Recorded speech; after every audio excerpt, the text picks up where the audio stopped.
Salam dan bahagia.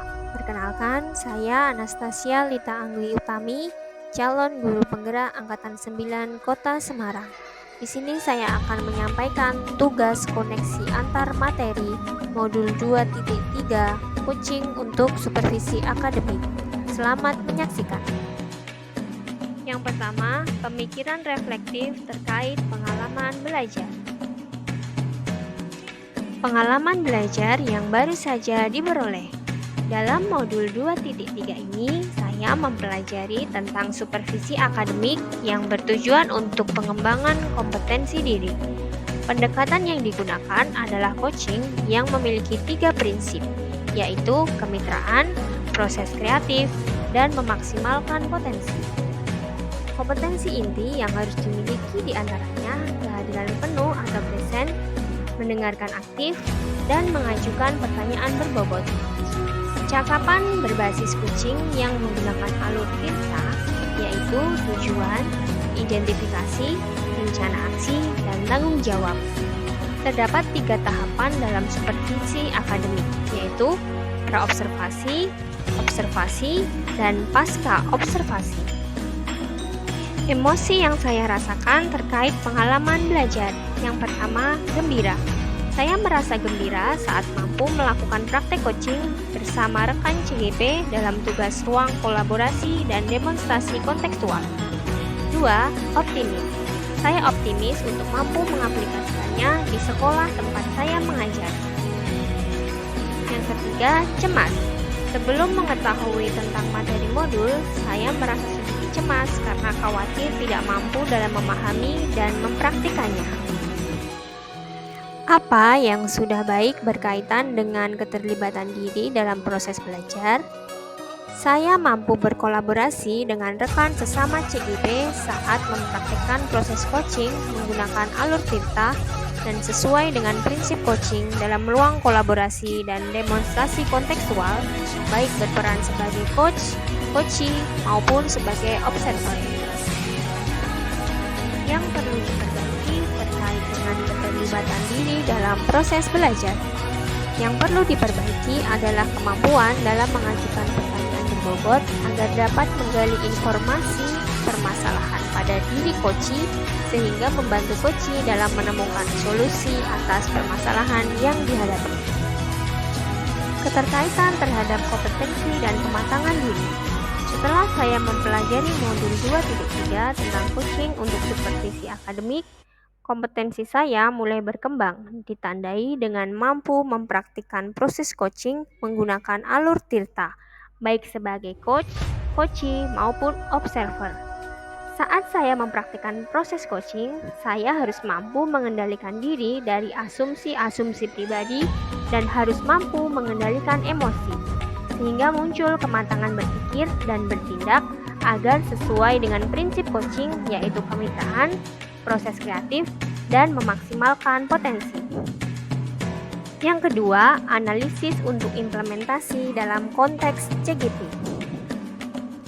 Memunculkan pertanyaan kritis yang berhubungan dengan konsep materi dan menggalinya lebih jauh. Bagaimana agar prinsip coaching dapat diterapkan dalam kegiatan supervisi di sekolah? Prinsip coaching dapat diterapkan jika kepala sekolah memiliki pengetahuan tentang coaching dalam supervisi akademik dan mau mengaplikasikannya.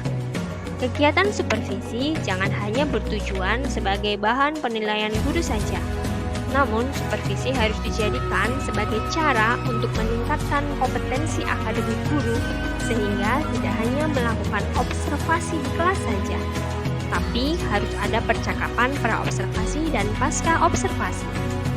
Dalam percakapan pra-observasi, kepala sekolah harus mendiskusikan perencanaan yang akan dilakukan guru, sehingga saat pasca observasi, kepala sekolah dapat memberikan umpan balik terkait pelaksanaan observasi kelas yang dilakukan guru. Mengolah materi yang dipelajari dengan pemikiran pribadi sehingga tergali wawasan atau insight baru. Coaching dalam supervisi akademik dapat berpengaruh dalam terwujudnya pemimpin pembelajaran yang berpihak pada murid. Pembelajaran yang berpihak pada murid adalah hal yang sangat penting untuk diterapkan dalam lingkungan sekolah. Agar dapat terwujud pembelajaran yang berpihak pada murid, maka guru harus memiliki kompetensi dalam menjadi pemimpin pembelajaran. Menjadi pemimpin pembelajaran berarti harus memahami perkembangan murid secara menyeluruh. Tidak hanya aspek kognitif saja, namun juga harus memahami karakter dan sosial emosional murid. Dengan demikian, tujuan coaching dalam supervisi akademik untuk mengembangkan kompetensi guru agar dapat meningkatkan kriteria dan terwujudnya pembelajaran yang berpihak pada murid. Menganalisis tantangan yang sesuai dengan konteks asal CGP, baik tingkat sekolah maupun daerah. Tantangan terberat adalah menyeragamkan pemahaman tentang coaching dalam supervisi akademik kepada komunitas sekolah. Supervisi akademik hanya dijadikan penilaian rutin kepala sekolah kepada guru. Seharusnya dapat dijadikan sebagai pedoman untuk meningkatkan kompetensi guru. Memunculkan alternatif solusi terhadap tantangan yang diidentifikasi. 1. Alternatif solusi yang dapat dilakukan adalah melakukan sosialisasi kepada seluruh komunitas sekolah saat kegiatan rapat guru agar terjadi kesamaan persepsi terhadap makna supervisi akademik. Kedua, solusi selanjutnya adalah dengan memberikan contoh praktek coaching dalam supervisi akademik melalui berbagai media informasi digital yang dapat diakses oleh seluruh komunitas sekolah. Yang ketiga, membuat keterhubungan. Pengalaman masa lalu. Saya pernah disupervisi oleh kepala sekolah dan pengawas sekolah. Namun, kegiatan supervisi tersebut hanya sebatas menjalankan kewajiban saja tanpa mengetahui makna supervisi yang sebenarnya. Kegiatan supervisi akademik hanya dilakukan saat kepala sekolah atau pengawas melakukan observasi kelas saja tanpa adanya kegiatan pra-observasi dan pasca-observasi, sehingga hanya sebatas pemberian nilai bagi guru saja. Penerapan di masa mendatang. Kegiatan supervisi kedepannya harus dijadikan sebagai salah satu bagian dalam peningkatan kompetensi guru dalam bidang akademik dengan menggunakan prinsip coaching, yaitu kemitraan, proses kreatif, dan memaksimalkan potensi. Konsep atau praktik baik yang dilakukan dari modul lain yang dilakukan dari modul ini yang telah dipelajari. Dari modul 2.1, dari pembelajaran berdiferensiasi, murid dikelompokkan berdasarkan kebutuhan belajarnya agar dapat memaksimalkan potensi yang dimiliki. Begitu pula dengan praktik coaching yang harus memaksimalkan potensi coaching dan dapat menemukan sendiri solusi atas permasalahan yang dihadapi. Dari modul 2.2, dalam pembelajaran sosial emosional terdapat teknik stop dan mindfulness yang dilakukan untuk dapat membuat suasana menjadi lebih kondusif. Saat melakukan coaching pun, seorang coach harus menerapkan teknik tersebut agar dapat fokus dan terwujudlah kehadiran penuh saat melakukan coaching. Informasi yang didapat dari orang atau sumber lain di luar bahan ajar TGP. Faktor utama pelaksanaan supervisi akademik oleh kepala sekolah.